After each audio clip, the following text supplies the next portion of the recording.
Matamgi Manipuri Wari channel asibu tambiriba khwai pumnamakpu taramna okjari. Ngasi sumahusagom Langla Langjin nimpu mapan suwa tangkak amok mayamgi mafamda puduna lagjari. Punna taminarasi. After 3 months, ngasi di punsi bohoido yumda thorak punamit oibana lembi hoigi imungdo punglang langi. Lai jadi tha suzilak oibana makhada mayamna langnaribadu yaurudre mathakta moigi kada oina leiri. Rasi gari dagana jak ising honari aduga thaba sanahal memthoi hoi ahenbaga tomalgana gari thongduna airport ta punsi bohoi okpulai. Flight hek takibaga ahenbaga tomalgadu bek lokthokpa jangsinkri. Ngahak leibaga nandoga lembigana mang tharaga punsibaga leisimbaga makut samjinaraga nokmi machin manawdu thorai. Memthoi so anidu ubada metluda pirang sintha maithongda momon minok dawduna machani na thorakpadu yengjari. Punsibaga leisimbaga so jangsilaklaga memthoida polap jap manana khurami. Yari ichani kaisu dawdredana ima yam nungai sesi haugalose. Asi hairaga memthoina makutna mana macha ani buhugatpi. Memthoida khurumlaba madong thabaga sanahalga so mathang khurumi. Mayamdo harau yumda halae. Yum yauraduna ritana mai puthoragduna mayamdo mathang ogli. Mangolda leiramliba mayamdugi maragda lain jayang brahaina punsibagi mituna kuyeng yenglakbani adubu lain jayawramdabaduda punsiba pakhatna. Mama se angangde memthoi sunok fe tawraduna punsibagi paukumdu pirei.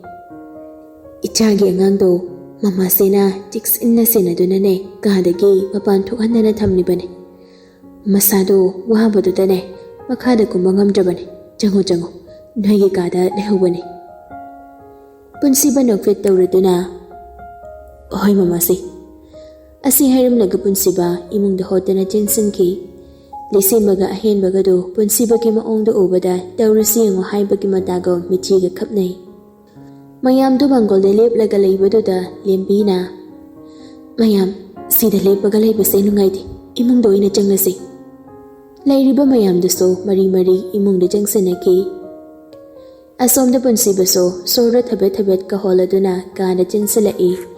Lainja so phamungda phamduna leirami. Punsiba sa phamungduda jab lepi aduga mamituna laijida nungsina yinglega. Angangacha. Lainja so piri lairiba phibamdudagi kitang jangsalaklega punsibagi makhwangda konsinduna kapnganga tawrai. Damcha, nang kaisu tawdreko. Ngasigi numit singaibada ay kyam wai. Damcha, ay ngasidi yam harawi damcha. Punsiba lainja potap na lawthoklaga Nungsibi magi maithongda sinthariba pirang singdo tapna daithokpiraduna kapkanusi haujikti nokadabane ai kaisum tawdre nangi pirang se makeup amata yingba ngamkhidabane adubo nangbu kaphankre yamna so wahankre miyoibana puba waraba polum kaya so puhankre waba yaba ware sidagidi nangbu kaphalaroi yanga nang damcha yam lankre nangba mayam ama wahankre. Damcha nang adamaina hainu damcha na ibu nungsibagi ay buwahaningdabagi pumnamang amkibane ay khangi damcha. Punsiba lain jabo jajat konsin biduna makogda tapna nanthabiduna sidagidi ay nanangi sibhamang tawtharadawune. Lain jabo punsiba bu khangin inthoi punsiba ngakjana na kadawrga nga.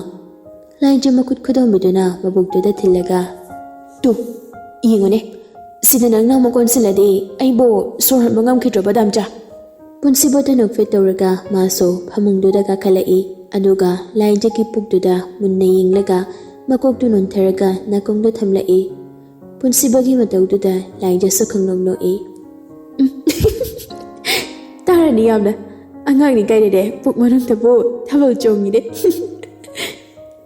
Papagi macha nai mama na haisa sumbra nai lamam henbra ba papa leitringai mama boyang mohan bro macha khaktang hainu macha ni hayo michang mi khainai hairakani ba nangon da hairoi ko ai boxidane moy ani lan tawrok doise ꯄꯨꯟꯁꯤꯕ ꯇꯞꯅ ꯃꯃꯥꯏꯗꯣ ꯂꯥꯏꯟꯖꯗ ꯌꯦꯡꯂꯛꯂꯒ ꯍꯣꯏ ꯍꯣꯏ ꯃꯆꯥꯅꯤ ꯃꯃꯥꯗ ꯅꯤꯡꯉꯥꯏ ꯇꯧꯒꯅꯨꯀꯣ ꯑꯉꯥꯡ ꯅꯪ ꯐꯖꯅ ꯆꯥꯔ ꯃꯥꯜꯂꯦꯅꯦ ꯏꯆꯥꯅꯤꯁꯦ ꯃꯑꯣꯡ ꯊꯤꯅ ꯅꯣꯏꯔꯒ ꯂꯩꯔꯝꯃꯦꯕ ꯑꯁ ꯅꯣꯏꯔꯕꯅꯦ ꯃꯃꯥꯁꯤꯅꯅꯦ ꯑꯣꯛꯆꯥꯛ ꯊꯥꯛꯄꯒꯨꯝꯅꯅꯦ ꯆꯥꯕ ꯌꯥꯕ ꯃꯈꯩ ꯄꯨꯡꯄꯤꯗ ꯄꯤꯖꯗꯅ ꯄꯨꯟꯁꯤꯕ ꯂꯥꯏꯟꯖꯗ ꯅꯨꯡꯁꯤꯅ ꯌꯦꯡꯂꯒ ꯂꯥꯏꯖꯒꯤ ꯂꯦꯡꯖꯨꯝꯗ ꯃꯥꯒꯤ ꯈꯨꯠꯇꯨꯅ ꯂꯦꯡꯒꯣꯟꯕꯤꯗꯨꯅ ꯂꯥꯏꯖꯒꯤ ꯃꯀꯣꯛꯇꯨ ꯃꯥꯒꯤ ꯂꯦꯡꯖꯨꯝꯗ ꯉꯥꯊꯍꯜꯂꯒ ꯃꯥꯒꯤ ꯈꯨꯠꯇꯨꯅ ꯂꯥꯏꯖꯒꯤ ꯀꯣꯛꯇ ꯇꯞꯅ ꯅꯥꯟꯊꯕꯤꯔꯛꯏ ꯃꯃꯥꯁꯤꯁꯦ ꯌꯥꯝ ꯐꯩꯀꯣ ꯂꯥꯏꯖ ꯃꯀꯣꯛꯇꯨ ꯅꯣꯝꯂꯒ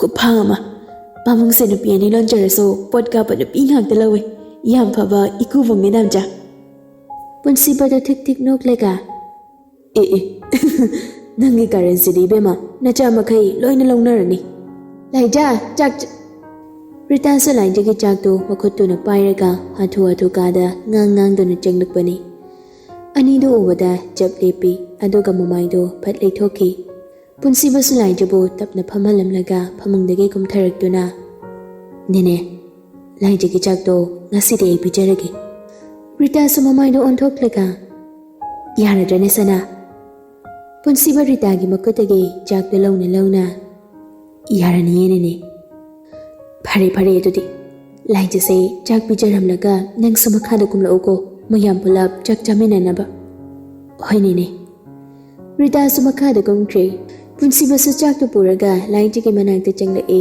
ꯂꯥꯏꯖꯁꯨ ꯅꯣꯛꯃꯤ ꯌꯥꯝ ꯑꯣꯏꯅꯅ ꯗꯥꯝꯆꯥ ꯅꯪꯅ ꯏꯟꯕꯤꯗꯣꯏꯔꯣ ꯏꯟꯗꯣꯏꯅꯤ ꯂꯥꯏꯖ ꯃꯃꯤꯠꯇꯨ ꯑꯦꯟꯁꯥꯡꯗꯨꯗ ꯌꯦꯡꯂꯒ ꯃꯇꯤꯟꯒꯗꯨ ꯀꯨꯠꯀ ꯌꯣꯠꯂꯗꯨꯅ ꯀꯩ ꯑꯦꯟꯁꯥꯡꯅꯣ ꯗꯥꯝꯆꯥ ꯄꯨꯟꯁꯤꯕꯁꯨ ꯑꯦꯟꯁꯥꯡ ꯇꯦꯡꯀꯣꯠ ꯑꯅꯤꯗꯨꯗ ꯌꯦꯡꯂꯒ ꯉꯥ ꯊꯣꯡꯕ ꯑꯃꯅꯦ ꯉꯥ ꯑꯇꯥꯎꯕ ꯑꯃꯅꯦ ꯂꯐꯨ ꯊꯔꯣ ꯏꯔꯣꯟꯕ ꯑꯃ ꯑꯩꯗꯤ ꯆꯥꯕꯨ ꯆꯥꯅꯤꯡꯂꯦ ꯇꯧꯕꯗ ꯑꯁ ꯌꯥꯝ ꯍꯥꯎꯅꯤꯌꯦ ꯗꯥꯝꯆꯥ ꯏꯟꯗꯣꯏ ꯑꯣꯏꯔꯗꯤ ꯁꯠ ꯏꯜꯂꯣ ꯗꯥꯝꯆꯥ ꯑꯩꯈꯣꯏꯅꯤ ꯆꯥꯃꯤꯟꯅꯁꯦꯕ ꯀꯣ ꯑꯗꯨꯗꯤ ꯑꯩꯅ ꯇꯪꯈꯥꯏ ꯑꯃ ꯆꯥꯔꯒ ꯅꯪꯉꯣꯟꯗ ꯏꯜꯂꯛꯀꯦ ꯌꯥꯕ꯭ꯔꯣ ꯂꯥꯏꯖ ꯅꯣꯛꯐꯦꯠꯀ ꯇꯧꯔꯒ ꯏꯜꯂꯛꯑꯣ ꯌꯥꯏꯌꯦ ꯌꯥꯝ ꯍꯥꯎꯅꯤꯌꯦ ꯗꯥꯝꯆꯥ ꯐꯥꯒꯤ ꯇꯧꯕꯅꯤꯁꯦ ꯑꯁꯤ ꯍꯥꯏꯔꯒ ꯆꯥꯛꯇꯨ ꯇꯣꯠꯂꯒ ꯆꯥꯛꯈꯣꯝꯗꯣ ꯂꯥꯏꯖꯗ ꯏꯜꯂꯛꯏ ꯂꯥꯏꯖꯅ ꯄꯨꯟꯁꯤꯕꯒꯤ ꯃꯈꯨꯠꯇꯨ ꯄꯥꯏꯔꯒ ꯄꯨꯟꯁꯤꯕꯒꯤ ꯃꯆꯤꯟꯗ ꯑꯣꯏꯅ ꯏꯟꯁꯤꯜꯂꯤ ꯗꯥꯝꯆꯥꯅ ꯁꯥꯏꯔꯒ ꯑꯩꯉꯣꯟꯗ ꯑꯣꯏꯅ ꯏꯜꯂꯛꯑꯣ ꯅꯪꯕꯨ ꯍꯩꯅꯒꯗ꯭ꯔꯅꯦ ꯍꯩꯅꯅꯤꯗ ꯅꯨꯡꯁꯤꯕꯒꯤ ꯃꯐꯝꯗ ꯍꯪꯒꯣꯏꯕ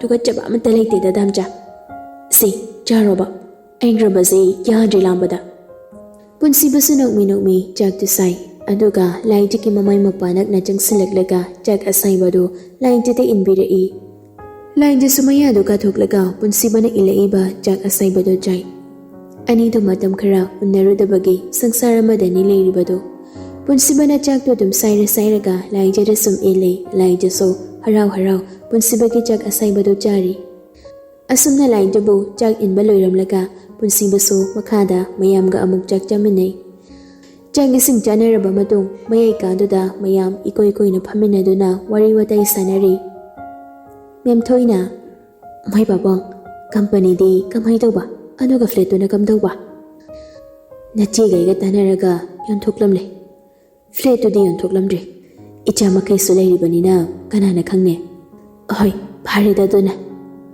ꯃꯦꯝꯊꯣꯏ ꯂꯝꯕꯤꯗ ꯑꯃꯨꯛ ꯑꯣꯟꯁꯤꯜꯂꯛꯂꯒ ꯑꯗꯣ ꯏꯆꯦ ꯀꯥꯁꯤꯡꯁꯦ ꯔꯤꯇꯥꯒ ꯑꯩꯈꯣꯏꯅꯤ ꯆꯪꯗꯅ ꯁꯦꯡꯗꯣꯛꯆꯔꯕꯅꯤ ꯂꯦꯝꯕꯤꯁꯨ ꯅꯣꯛꯐꯦꯠ ꯇꯧꯔꯒ ꯀꯥꯁꯤꯡꯗꯨ ꯃꯥꯒꯤ ꯃꯐꯝ ꯇꯥꯛꯂꯛꯏ ꯃꯊꯛꯇ ꯀꯥ ꯑꯆꯧꯕ ꯑꯃ ꯌꯥꯎꯕꯅꯤ ꯑꯗꯨꯅ ꯏꯆꯥ ꯂꯩꯁꯦꯝꯕꯒꯤ ꯑꯣꯏꯔꯁꯅꯨ ꯑꯗꯨꯒ ꯁꯅꯥꯃꯍꯤ ꯀꯥꯁꯤꯗꯅ ꯃꯣꯏ ꯄꯥꯕꯨꯡ ꯂꯩꯕꯤꯔꯣ ꯑꯗꯨꯒ ꯁꯣꯝꯒꯤ ꯅꯥꯀꯟꯁꯤꯗꯅ ꯑꯩꯈꯣꯏ ꯑꯅꯤꯒꯤ ꯑꯣꯏꯔꯁꯤ ꯅꯟꯗꯣ ꯂꯦꯝꯕꯤꯗ ꯃꯃꯥꯏꯗꯨ ꯐꯩꯅ ꯌꯦꯡꯂꯒ ꯐꯔꯦ ꯅꯣꯏ ꯑꯅꯤ ꯄꯨꯟꯅ ꯍꯦꯛ ꯂꯩꯃꯤꯟꯅꯔꯣ ꯑꯩꯅ ꯏꯊꯟꯇ ꯍꯦꯛ ꯂꯩꯔꯒꯦ ꯂꯩꯁꯦꯝꯕꯁꯨ ꯀꯥꯔꯟꯒ ꯐꯠꯀ ꯉꯥꯡꯁꯤꯜꯂꯛꯏ ꯄꯥꯕꯨꯡꯒꯤ ꯋꯥꯇꯥꯁꯤꯗꯤ ꯏꯃꯥꯒ ꯃꯃꯥꯁꯤꯒ ꯄꯨꯟꯅ ꯂꯩꯃꯤꯟꯅꯕ ꯄꯥꯝꯂꯤꯕ꯭ꯔꯣ ꯂꯩꯁꯦꯝꯕꯁꯨ ꯄꯨꯟꯁꯤꯕꯅ ꯀꯧꯕꯗꯨꯃꯛ ꯀꯧꯔꯤꯕꯅꯤ ꯂꯦꯝꯕꯤꯗꯅ ꯏꯃꯥ ꯑꯗꯨꯒ ꯃꯦꯝꯊꯣꯏꯗꯅ ꯄꯨꯟꯁꯤꯕꯅ ꯃꯃꯥꯁꯤ ꯀꯧꯕꯗꯨ ꯃꯥꯁꯨ ꯑꯗꯨꯃꯛ ꯀꯧꯏ ꯅꯟꯗꯣ ꯅꯣꯛꯐꯦꯠꯀ ꯇꯧꯔꯒ ꯃꯁꯤꯅꯤ ꯉꯥꯡꯊꯣꯔꯛꯄꯁꯤꯃꯕ ꯂꯩꯁꯦꯝꯕ ꯑꯍꯦꯟꯕꯗ ꯌꯦꯡꯂꯒ ꯍꯦꯟꯕ ꯔꯟꯕꯤꯔꯣꯏꯗꯣꯝꯗ ꯆꯠꯂꯨꯁꯦ ꯂꯨꯍꯣꯡꯕꯁꯨ ꯀꯨꯏꯗ꯭ꯔꯕꯅꯤꯅ ꯊꯕꯛ ꯏꯪꯈꯥꯡ ꯑꯃ ꯌꯦꯡꯁꯜꯂꯨꯁꯤ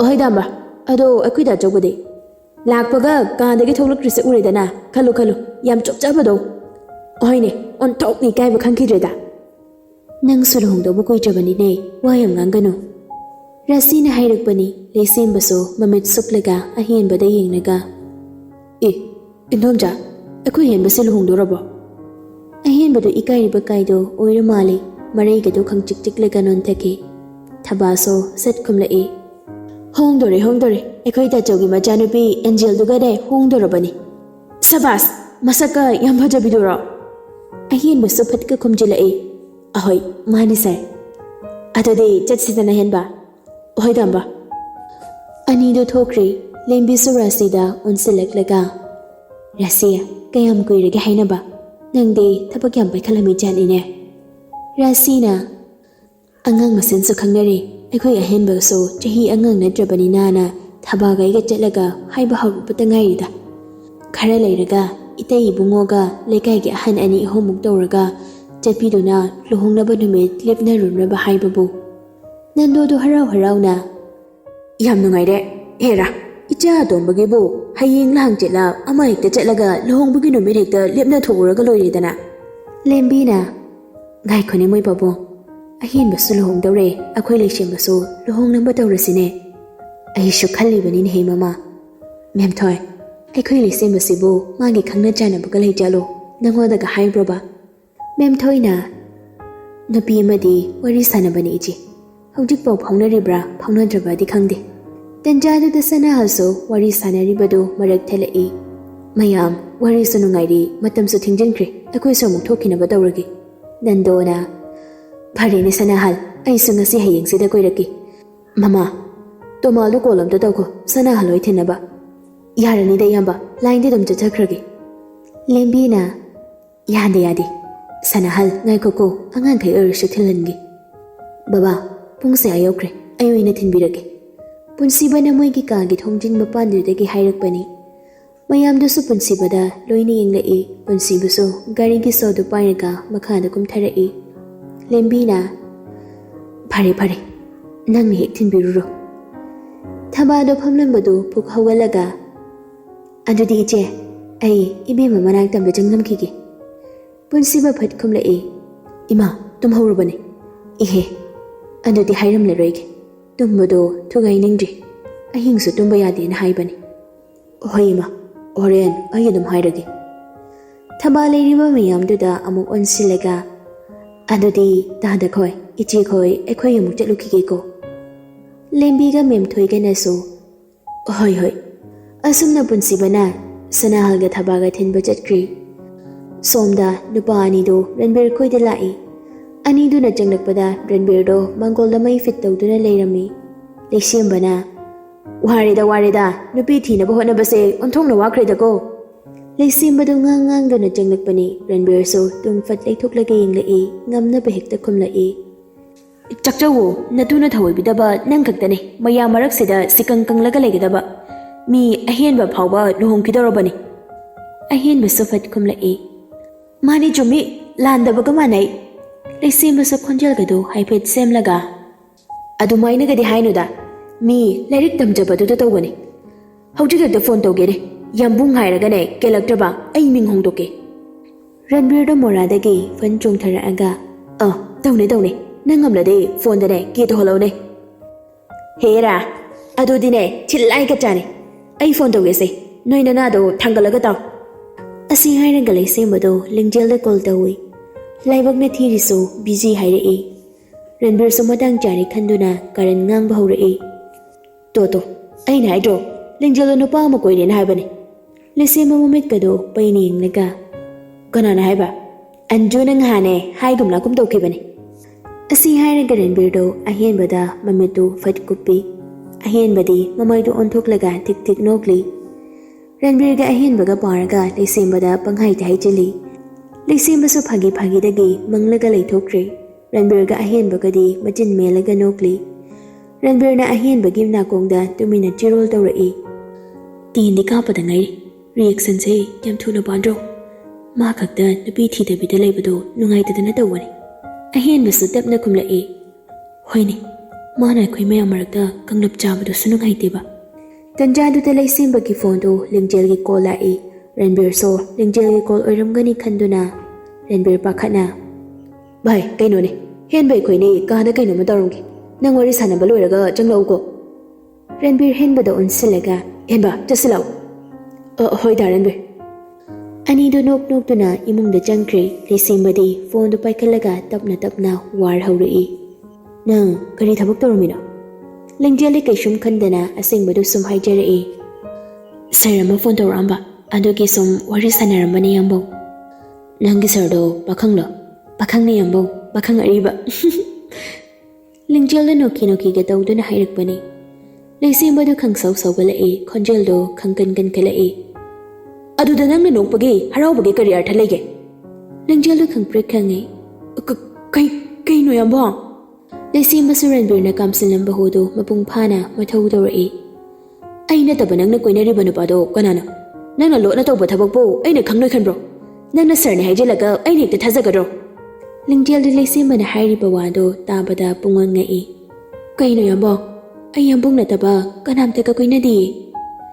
Leisimbadu amuka sa khanglaw khalai. Natindu thino. Ay loina khangbo jani. Aina lamna lairina nangna tawning ba tawba natro. Kaino yambo nang nairiba mayam sibo. Ay gyan tadre. Asomna thongjin marumda wari tariba anido de machin melaga ki nokli. Nang gyan tar.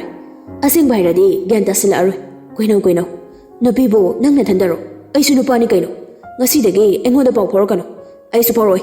Wari se soida losilasi. Langjal sa kabli ga. Yambo. Kaino nang nahaido ba? Yambong nang mga hauba. Leisimba sumay hagtang dada temperature do jaro angkat ke. Kapsinara ka no medami. Ay loina khangbo jani ko. Yari thamo. Asi hairaga phone do fatka ke. Asomda Langjal pungangak na mangdana lay. Leisimba sumakot khutum tasinduna waldo da kanna thinjili. Ranbir ka ahin bikaso taha chenthora Ranbir na. Kaino tawrishina. Nupi na ngamhan ba yabro. Atopa nupa koiraso pharaga lagodabani. Akoide lam kitang helakpadane thabon mafamdagi pharaga puraini. Ahin basu matinga pangsilai. Hoini damba. Nupi pet lawbidugi film gi acting ga tawdana. Nupa mayam koiba nupi da hanning bikitaba laishimanati. Bye Ranbir. Ay chalagi. Henba, nang nangay acting leo ko. Ay isa si Yamwari. Ay yumdam ta potharuki. Asi haram lang galay sa imbado yam nungay tanan chatkri. Ranbir di mathasana ahin bada yingnaga. Asibu, chana na saw khazalo. Khangdi, kaina radi papuro dro ta Ranbir. As, sawradi yam jati banesi. Khangdi, ay swai dagi na jay. Ay ko yumdagi lakpani. Sawna bayaroy, namna na jinhan nga dabani. Asomna leisimbadi yumda halanga kada mangdana lay. Tanjadu ta punsibaso leisimbagi kada changlai. Leisimbana yam nungay tana layrambadu ubada punsibana. Kainawraga na. Leisimbaso punsibada yang kalaglaga. Kaisyo daw di tamo. Langjal sama bro. Nangi face to yade ni. Nahanway ay so yam tawray ni. Leisimbada punsibagi wado tabada nagfit ka tawraga ikoy tana haidorai. Yam kangi tamo na. Langjal do atopa nupa koinaraga layrami. Punsibada nagfit ka tawrai. Kanana hairiba. Nang manuba do phazana khanglaba. Khangdrida. Bye Ranbir na hairapani. To. Ay nangas ay nangkhangrabani. Magi pli oiramlani haisi. Mawa lawruno Ranbir gi karanni. Khangdeda tama. Busy ga yamle khale. Ay to phone gam ta khangdi. Yarese. Nangi wado to. Ay pabunga su tanarabani. Home sangabado natai manangang una jingida dawrasi na hainari. Hoy tama. Home sebo mapung phaan sabangam libase. Inaw hen balay rambagay ni ko. Mali ramdrabadi akoy kari oine. Hen basi piklingay dagi ay gidamag mana mating bang bito na talakpani. Haujikso ay koy gidamag mana loy na hotnabiri. Hen basi ay koy gidi atangmani. Ano tamo kay daway darage sanggababo. Lagliba tang marisi tatari. O adadi koy drin ni tamo. Haying dagi kay no tawbaya ba tawrasi. Damsa! Lain na mo'y gikandagi kawrakpani, punsibaga laisimbaga sutara doon na. Haw! Ay, naugi managdalay eh. Kadayam tunam dalaw. Oy lake. Punsiba laisimba mo on silaga. Now, ay natay managawri, amta chalukigi ko. Wakal henjana khanjalunu Ranbirgi kokne haisine aina. Oi tamo. Punsiba selection bagi lengjumduda pop tharamlaga thorai. Aduga moigi kaada changnai. Laijudu nail cutter ama pairaga chair amada phamlaga leirami. Kaidoragi adu yam kana gauriduna. Angang anido nakongka loina pangsilamani. Bangi bangsano. Aidi somda sidore ne moyani na. Yari anga. Handakisida da enoirashi. Ai nangi awabase yengma ngamdreba. Asi hairaga laijigi masam aphabado punsibagi makutuna nanthabi. Laija sukutta pairiba nail cutter do punsibada piraga. Khuzanse kakma ngamdre. Damjamda kakbiyo. Mamasida kakhanbado nungaitaba. Ngahan mukti yumgi mana kakbibani. Hoine kakbigesi. Asi hairaga punsibasu chairdogi mamangduda phamthei. Aduga laijigi makhongi khuzandu kakba haurai. Punsibasu khuzandu amamamda kai laijasu nukfet tauraga mapuroibagi matau bengchari. Ikan khanghaudana laijasu mapukta pairaga khanglau laurai. Ayama sire. Punsibasu pakatna puk haugalaga laijabu konsili. Kaidorage nga? Nang kaidorage? Nando Nungcthoi madilembi laijagi khonjalu tabada punsiba khoigi gaada paisinarei. Lembi laijagi managda jangsilaklaga. Kaidorage? Imau kaidore? Nungcthoi se laijagi masa pairatuna. Laija, nang nuna sanungaidabro? Se, mama sida hayuse, hospital jasiro. Laijadi khomde mamitu ushilaga adumaklei nandoga laisembagasу lepaga yengduna lei. Punsibasu laijagi mataududa ikaiba khangdakai kapnganga tauraga. Ima, mamase, noisho sumaina loina taurapro. Ai magi awabase yengba ngamdre. Pele, anganga matungda amta poroi. Punsibagi wadu tabada lembiga mimthoiga do khanging yengnaraga nukfet tawi. Laisembasu fat khomlai. Ada tai he, tamoi watasidi. Nandoso khogdemlai. Punsibadi mayamna nganglido tabiba nati laijagi makoktuda tapna nanthabiraga. Anga se kaidoragi adamaina shumlai ber doctor jasi. Laija sumamidu tapna pangthoklaklaga ibang bangkai magi karandu ngangthorai.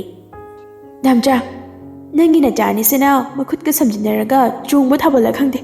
Puk manungsida phidring kawrai ni ne. Aina ngasi sauninglaktana ne kin chinjini ko. Lembi pakatna. Haima, sorry bema. Adu yaba nate ko, anganga managano ko. Miloy na tawnari ngaktani ni hey, nangda nate. Laisimadi noki magi kana changkre. Nandoso nokti libani adubu khangjilaga lay. Lembiya, imaudo phazana pothalo. Aduga ne, mingaudo ontho ko laija. Arkigi mingau oina sizinaw. Laija sumakubokda tatat pangliba mamit anindu na yenglaga. Ohoy babong. Yambung di kau patale. Yambung choy na kogjarage. Oi ma, masi ngangse ikai biyam khangdi. Punsiba na khangai hairakpani. Lembiga mimthoiga so laijigi wadu tabada yengnaraga noi. Nandoso laijigi ijam jamjaba mataududa nukfet tauramlaga makha taramdana kaadagi thokre. Asomna matam khara haukre ngasi palem panthau sangai haina bingthonjaba punsibana lengkhatjaba homdu sangaba numitni. Ahan balingkat pa oibanina ahan nipan mapan khaktani. Sangabagi thoramdo punsibanadi yam chawna pangthokna bahaibani adubu nandona yaramde. Sangabada paisa mayam changhigadaba paisaduna leiriba ahan mangadugi account amamam hangbiraga yamba yamdaba paisa khara oina hapse haibadagi sangabagi thoramdo yam chawna pangthokdri maru oiba mi khara khaktang yauraga ichamchamna pangthoi. Nandona haibadagi sana hanga thabagana homdu pusena halli. Thikagi thabak thoram pumnamakna punsibaga leisimbaga ahenbaga makoi ahum tawminari. Aduga bazargi dukan singduna lembiga mimthoiga na senei. Nandona homdubu yingsilli. Matamna kanabasu ngairamdabana ngasidi Ranbirgi luhongba numitni. Leisimbaga punsibaga do luhongba chatnaba kanna loisinari. Laijadi luhongba yawba ngamdabagi isaw panglang talangi. Punsiba dressing table mamangda leplaga samjitu hana. Mina luhonglaga nangna dugam sawraduna karigino. Laijadu phamang mayaiduda phamlaga makokdu kitang litkhatlaga machindu araiba makhai pomthoklaga. Nuina pharaga chendradine hawjik phau leisabi oikini yanjudo. Ai yam chai hai siniko. Aduk nungsina na tinarakpa.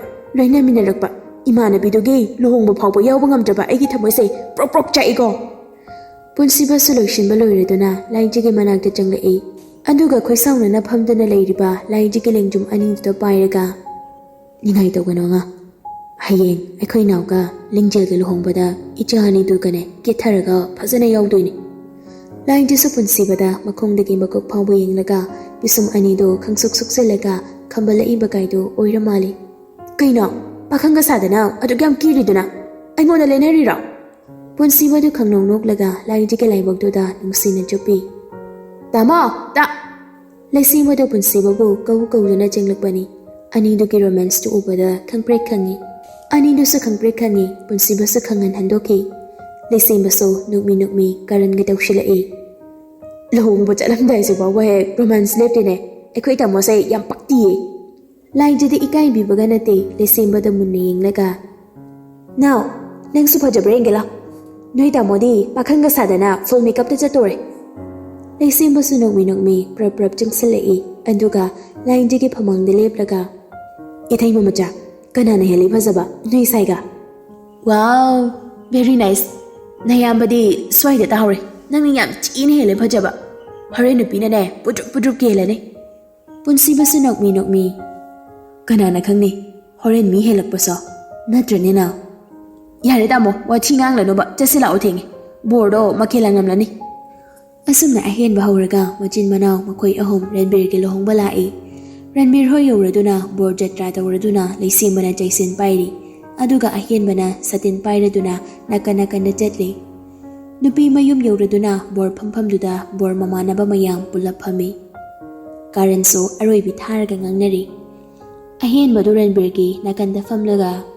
ꯔꯟꯕꯤꯔ ꯅꯪꯒꯤꯁꯨ turn ꯌꯧꯔꯦ ꯍꯣꯔꯦꯟ live ꯊꯥꯗꯣꯔꯛꯄ ꯀꯥꯎꯅꯤ ꯔꯟꯕꯤꯔꯗꯣ ꯃꯆꯤ ꯂꯦꯡꯗꯕꯤ ꯅꯣꯛꯐꯦꯠ ꯇꯧꯏ ꯄꯨꯟꯁꯤꯕꯁꯨ ꯅꯥꯀꯣꯡ ꯃꯌꯥꯗ ꯆꯤꯔꯣꯜꯒ ꯇꯧꯔꯛꯏ ꯍꯣꯔꯦꯟ ꯀꯔꯤꯒꯨꯝꯕ ꯇꯨꯃꯤꯟꯅ ꯂꯩꯁꯤꯟꯈ꯭ꯔꯕ ꯅꯪ ꯍꯤꯡꯗ꯭ꯔꯤ ꯈꯪꯉꯨ ꯂꯩꯁꯦꯝꯕꯅ ꯇꯥꯃꯣ ꯅꯪꯗꯤ ꯇꯨꯃꯤꯟꯅ ꯂꯩꯌꯨ ꯍꯣꯔꯦꯟ ꯂꯥꯏꯚ ꯌꯦꯡꯗꯣꯔꯁꯦ ꯑꯩꯒ ꯍꯦꯟꯕꯒꯅꯤ ꯇꯟꯖꯥꯗꯨꯗ ꯔꯟꯕꯤꯔꯒꯤ ꯃꯃꯥꯟꯅꯕ ꯑꯃꯅ ꯃꯉꯛꯇꯨ ꯂꯤꯈꯠꯂꯒ ꯋꯥꯎ ꯁ꯭ꯋꯥꯏꯁꯤꯗ ꯐꯝꯂꯤꯕ ꯅꯨꯄꯤꯁꯦ ꯌꯥꯝ ꯐꯖꯩꯌꯦ ꯚꯥꯏ ꯔꯟꯕꯤꯔ ꯅꯣꯏ ꯁꯥꯏꯗꯒꯤ ꯅꯝꯕꯔ ꯑꯝꯇ ꯂꯧꯕ ꯇꯥꯔꯦ ꯔꯟꯕꯤꯔꯁꯨ ꯃꯆꯤꯟꯗꯣ ꯍꯥꯏꯐꯦꯠ ꯂꯦꯡꯂꯒ ꯀꯅꯥꯅꯣꯅꯦ ꯅꯨꯄꯥꯗꯣ ꯈꯨꯗꯣꯝꯕꯤꯒ ꯊꯤꯜꯂꯛꯂꯒ ꯇꯨ ꯑꯥꯗꯩꯁꯦ ꯑꯥꯗ ꯐꯝꯂꯤꯁꯦ ꯄꯤꯡ ꯃꯆꯨꯒꯤ ꯐꯤ ꯏꯟꯕꯁꯦ ꯅꯨꯄꯥꯗꯨꯅ ꯇꯥꯛꯂꯤꯕ ꯅꯨꯄꯤꯗꯣ ꯅꯨꯄꯥ ꯑꯍꯨꯝꯗꯨꯁꯨ ꯌꯦꯡꯉꯤ ꯅꯨꯄꯤꯗꯣ ꯑꯇꯩ ꯀꯅꯥꯝꯇ ꯑꯣꯏꯔꯝꯗ꯭ꯔꯦ ꯂꯤꯡꯖꯦꯜ ꯑꯣꯏꯔꯝꯃꯤ ꯂꯩꯁꯦꯝꯕꯗꯣ ꯂꯤꯡꯖꯦꯜ ꯑꯣꯏꯔꯝꯕꯗꯨꯗ ꯇꯤꯡ ꯂꯥꯎꯈ꯭ꯔꯦ ꯈꯪꯁꯥꯎ ꯁꯥꯎꯅꯤꯡꯕ ꯄꯣꯛꯏ ꯁꯨꯝ ꯐꯝꯂꯝꯕꯗꯒꯤ ꯐꯊꯕ ꯉꯝꯂꯛꯇ꯭ꯔꯦ ꯂꯩꯁꯦꯝꯕ ꯄꯨꯛ ꯍꯧꯒꯠꯂꯒ ꯂꯩꯔꯤꯕ ꯃꯌꯥꯝꯗꯨꯗ ꯋꯥ ꯑꯝꯇ ꯍꯥꯏꯔꯝꯗꯕꯤ ꯊꯣꯛꯈ꯭ꯔꯦ ꯂꯨꯍꯣꯡꯕ ꯂꯣꯏꯔꯦ ꯑꯗꯨꯕꯨ ꯂꯩꯁꯦꯝꯕꯗꯤ ꯉꯁꯥꯏ ꯊꯣꯛꯈꯤꯕꯗꯨꯗꯒꯤ ꯍꯟꯖꯤꯜꯂꯛꯈꯤꯗ꯭ꯔꯦ ꯄꯨꯟꯁꯤꯕꯅ ꯐꯣꯟ ꯇꯧꯕꯁꯨ ꯑꯣꯐ ꯍꯥꯏꯔꯛꯏ ꯑꯍꯦꯟꯕꯒ ꯄꯨꯟꯁꯤꯕꯒ ꯂꯩꯁꯦꯝꯕꯕꯨ ꯊꯤꯕ ꯌꯥꯕ ꯊꯤꯔꯦ ꯑꯗꯨꯕꯨ ꯂꯩꯁꯦꯝꯕꯗꯨ ꯐꯪꯗ꯭ꯔꯦ ꯌꯨꯝꯗꯁꯨ ꯂꯩꯇꯦ ꯍꯥꯏꯕꯗꯒꯤ ꯑꯍꯦꯟꯕꯒ ꯄꯨꯟꯁꯤꯕꯒꯁꯨ ꯎꯄꯥꯏ ꯂꯩꯇꯦ ꯌꯨꯝꯗ ꯍꯜꯂꯛꯏ ꯃꯌꯥꯝꯗꯨ ꯇꯨꯝꯅꯔꯝꯃꯤ ꯄꯨꯟꯁꯤꯕꯁꯨ ꯂꯩꯁꯦꯝꯕ ꯊꯤꯐꯝ ꯈꯪꯗꯕꯗꯨꯗ ꯂꯣꯠꯅ ꯃꯥꯒꯤ ꯀꯥꯗ ꯆꯪꯂꯛꯏ ꯂꯥꯏꯖꯤꯗꯤ ꯇꯨꯝꯗꯕꯤꯗ ꯐꯝꯂꯒ ꯂꯩꯔꯝꯃꯤ ꯄꯨꯟꯁꯤꯕꯁꯨ ꯐꯤꯔꯣꯜꯗꯨ ꯁꯠ ꯍꯣꯡꯗꯣꯛꯂꯒ ꯐꯃꯨꯡꯗ ꯀꯥꯈꯠꯂꯛꯏ ꯂꯥꯏꯖꯥ ꯃꯥꯒꯤ ꯐꯣꯟꯗꯨꯗ ꯑꯟꯖꯨꯒꯤ ꯂꯨꯍꯣꯡꯕꯒꯤ ꯐꯣꯇꯣꯗꯨꯗ ꯌꯦꯡꯂꯒ ꯌꯥꯝꯕꯨꯡꯖꯥ ꯑꯟꯖꯨꯁꯦ ꯌꯥꯝ ꯐꯖꯗ꯭ꯔꯥ ꯅꯪꯒꯤ ꯑꯗꯨꯒ ꯂꯥꯏꯔꯤ ꯑꯩꯈꯣꯏꯅ ꯑꯗꯨ ꯍꯧꯖꯤꯛ ꯐꯥꯎꯕ ꯊꯤꯐꯝꯒ ꯑꯝꯇ ꯈꯪꯗ꯭ꯔꯤ ꯍꯩꯃꯥ ꯑꯩꯅ ꯐꯣꯟ ꯇꯧꯕꯗꯁꯨ ꯑꯣꯐ ꯂꯩꯌꯦ ꯅꯨꯄꯤꯒ ꯆꯦꯟꯈ꯭ꯔꯖꯥꯠꯂꯣ ꯈꯪꯗꯦ ꯂꯤꯡꯖꯦꯜꯒ ꯍꯟꯗꯛꯁꯦ ꯈꯔ ꯁꯧꯅꯒꯨꯝ ꯇꯧꯕꯅꯤ ꯆꯦꯟꯕꯨ ꯆꯦꯜꯂꯝꯂꯗꯤ ꯐꯔꯅꯤꯗ ꯅꯪ ꯇꯨꯝꯃꯣꯁꯦ ꯊꯦꯡꯉꯤ ꯇꯨꯝꯕꯗꯣ ꯌꯥꯔꯗꯤ ꯉꯁꯥꯏꯅꯅꯦ ꯈꯣꯛꯅ ꯈꯣꯛꯂꯒ ꯇꯨꯝꯈ꯭ꯔꯅꯤ ꯌꯥꯗꯕꯒꯤꯅꯦ ꯂꯩꯔꯤꯁꯦ ꯃꯁꯤ ꯑꯉꯥꯡ ꯑꯅꯤꯁꯤꯅ ꯑꯩꯕꯨ ꯑꯣꯠꯄꯁꯦ ꯑꯣꯠꯂꯤꯗ ꯑꯁ ꯑꯗꯨꯁꯨ ꯆꯨꯝꯃꯤꯅꯦ ꯇꯟꯖꯥꯗꯨꯗ ꯔꯟꯕꯤꯔꯒꯤ ꯐꯣꯟ ꯂꯥꯛꯏ ꯄꯨꯟꯁꯤꯕꯁꯨ ꯄꯥꯏꯈꯠꯂꯤ ꯔꯟꯕꯤꯔꯅ ꯚꯥꯏ ꯂꯩꯁꯦꯝꯕꯗꯣ ꯅꯨꯄꯤ ꯆꯦꯜꯂꯦ ꯑꯩꯈꯣꯏ ꯅꯥꯎꯕ